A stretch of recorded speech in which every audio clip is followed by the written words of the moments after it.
నైరుతి బంగాళాఖాతంలో అల్పపీడనం ఏర్పడింది. ఈ అల్పపీడన ప్రభావంతో ఇటు రాష్ట్రానికి వర్ష సూచన జారీ చేశారు.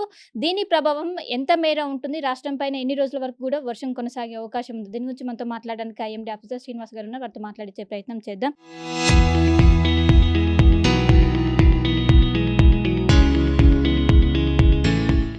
సార్, ఇప్పుడు అల్పపీడనం ఎక్కడ కొనసాగుతుంది? దాని ఎఫెక్ట్ ఎంత మేర ఉంటుంది రాష్ట్రం మీద?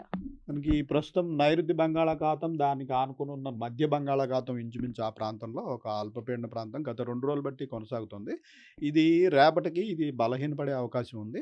అయితే దీనికి తోడు మనకి ఇప్పుడు ఈ ఫిబ్రవరి నెల 2వ వారం నుంచి మనం గ్రాడ్యుయల్‌గా చలికాలం నుంచి వేసవికాలంలోకి ప్రవేశించే సమయం. ఇప్పుడేమవుతుందంటే టెంపరేచర్స్ మనకి మొన్నటి వరకు 31, 32 డిగ్రీలు మించి ఎక్కడా లేవు. ఇప్పుడు మళ్ళీ గ్రాడ్యుయల్‌గా గత 3, 4 రోజుల నుంచి చూసినట్లయితే వివిధ ప్రాంతాల్లో మనకి 35-36 డిగ్రీల వరకు టెంపరేచర్లు చేరుకుంటున్నాయి. ఇట్లా టెంపరేచర్లు పెరుగుతున్నప్పుడు మనకి ఈ ల్యాండ్‌కి, సీకి మధ్యన ఉన్నటువంటి టెంపరేచర్ డిఫరెన్సెస్, అలాగే ల్యాండ్ మీద కూడా మొన్న వివిధ ప్రాంతాల మధ్య ఉన్న టెంపరేచర్ డిఫరెన్సెస్ వల్ల మనకి మళ్ళీ ఈ ఉపరితల ఆవర్తనాలు, ఇలాగా ట్రఫ్ లైన్స్ ఇటువంటివి ఏర్పడుతుంటాయి. మనకి శీతాకాలంలో ఇటువంటివి చూడం మనం.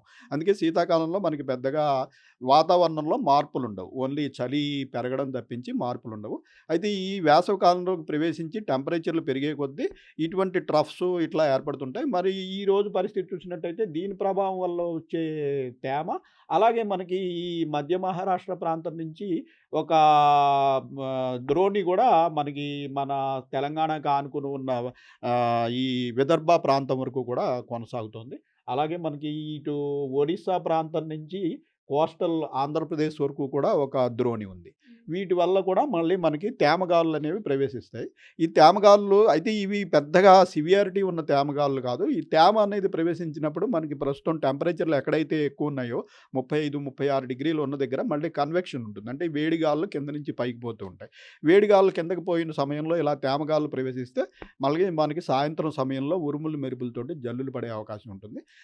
నిన్న కూడా మనం చూసాము ఆదిలాబాదు, కుమ్రం భీము ఆ ప్రాంతంలో ఒక సెంటీమీటరు ఇంచుమించు 1.5 సెంటీమీటర్స్ వరకు కొద్దిగా వర్షపాతం పడింది. అలాగే ఈరోజు కూడా మనకి పలు జిల్లాలు, ముఖ్యంగా మనకి ఆదిలాబాదు, కుమ్రం భీము, నిర్మల్, నిజామాబాదు, మంచిర్యాల, అలాగే మనకి భద్రాద్రి కొత్తగూడెము, ఖమ్మము, వరంగల్లు, హన్మకొండ, మన సిటీలో కూడా కొద్దిపాటి జల్లులు రంగారెడ్డి జిల్లాలో పడే అవకాశం ఉంది. అలాగే మనకి పశ్చిమాన ఉన్నటువంటి ఈ మెదక్, కామారెడ్డి, సంగారెడ్డి ఈ ప్రాంతంలో కూడా ఈరోజు సాయంత్రం మనకి మధ్యాహ్నం, సాయంత్రం వేళల్లో కొద్దిగా ఉరుములు, మెరుపులు, జల్లులు పడే అవకాశం ఉంది. అయితే ప్రస్తుతం భారీ వర్ష సూచన ఏమీ లేదు. రేపు కూడా ఈ సెంట్రల్ జిల్లాలో, అలాగే ఉత్తర తెలంగాణలోని జిల్లాల్లో కొద్దిపాటి ఉరుములు, మెరుపులు, జల్లులు పడే అవకాశం ఉంది. అంటే ఈరోజు, రేపు ఉష్ణోగ్రతలు ఏ విధంగా నమోదయ్యే అవకాశం ఉంది? సాధారణంగానే నమోదయ్యే అవకాశం ఉందా? ఉష్ణోగ్రతలు ఇంచుమించు 33-35, 36 డిగ్రీల వరకు ఇంచుమించు సాధారణంగానే నమోదయ్యే అవకాశం ఉంది. అయితే ఎక్కడైతే టెంపరేచర్లు మనకి 33, 36 డిగ్రీల ప్రాంతంలో ఉన్నాయో అక్కడ కొంచెం ఈ కన్వెక్టివ్ యాక్టివిటీ అనేది ఉంటుంది. అటువంటి ప్రదేశాల్లో మనకి ప్రస్తుతం తేమగాలులు అవైలబిలిటీ ఉంది కాబట్టి కొద్దిగా జల్లులు పడే అవకాశం ఈరోజు, రేపు కూడా ఉంది. ఈ ట్రాన్సిషన్ పీరియడ్ ఎప్పటి వరకు కొనసాగుతుంది?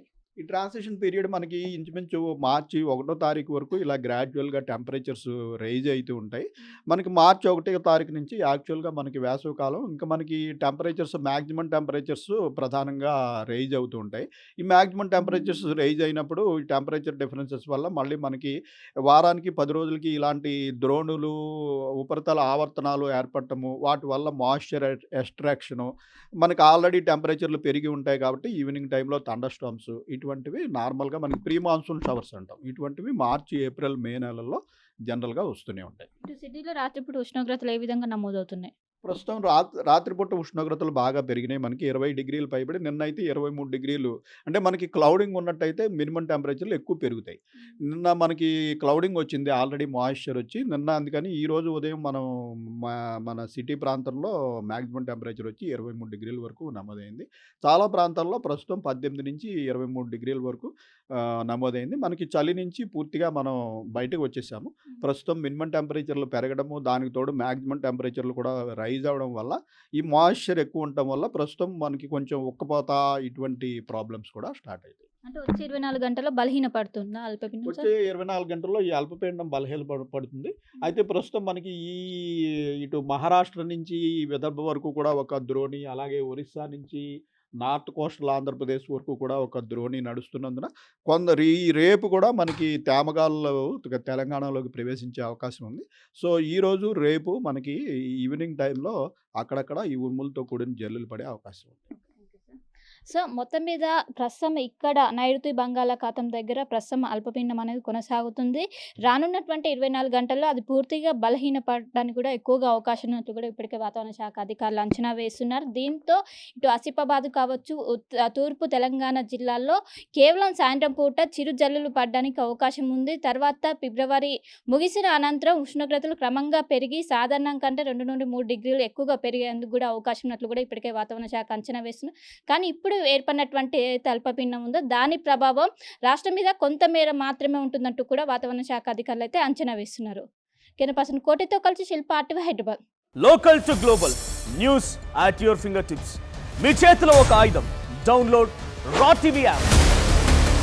Media legend Ravi Prakash is back.